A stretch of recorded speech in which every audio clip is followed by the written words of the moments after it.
Hola, buen día, ¿cómo están? Bueno, tema que vamos a ver hoy, capacidad contributiva.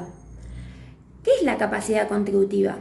Antes de empezar a desarrollar la clase, se me ocurrió buscar en Wikipedia, porque todos cuando queremos buscar una definición de algo, ¿qué hacemos? Nos vamos al diccionario o nos vamos a Google, Wikipedia, a ver qué nos dice.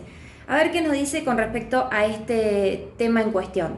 Wikipedia dice en su artículo Principio Tributario de Capacidad Contributiva que la capacidad contributiva es la aptitud para ser sujeto pasivo de obligaciones tributarias y sostener a los gastos del Estado.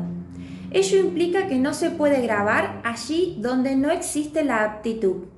Entonces, antes de entender la definición, yo iría un poco más a desasnar un poquito qué quiere decir cada una de las palabras que nos desarrolla esta definición.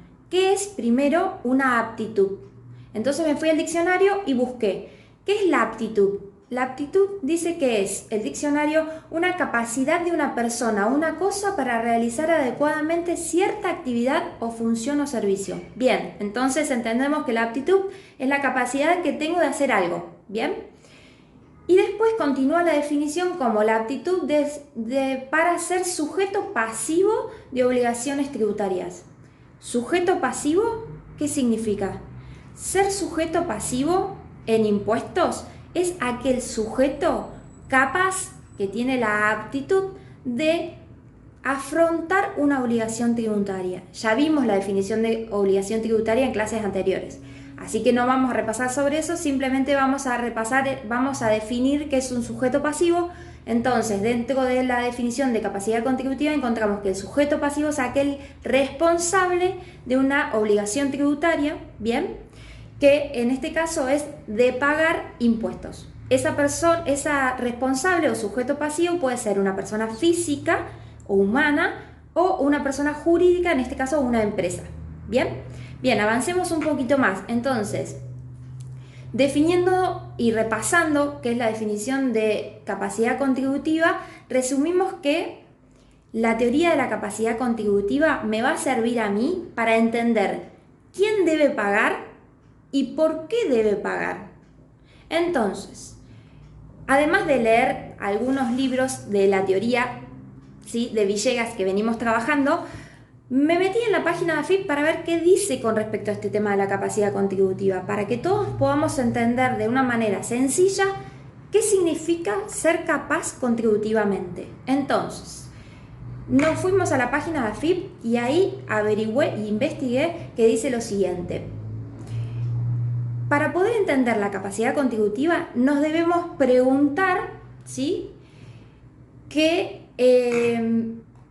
tiene cada uno de los sujetos pasivos para que sea grabado? Entonces, para eso se utilizan tres parámetros distintos. Uno es saber si tiene o no patrimonio.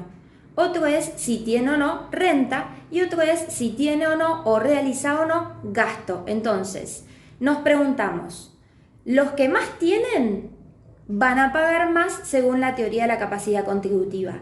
Y ellos que más tienen utilizan el parámetro del patrimonio. Ahora, ¿qué impuesto conocemos que graben el patrimonio? Uno de los más conocidos y el ejemplo más claro que sabemos es el impuesto a los bienes personales. ¿Bien?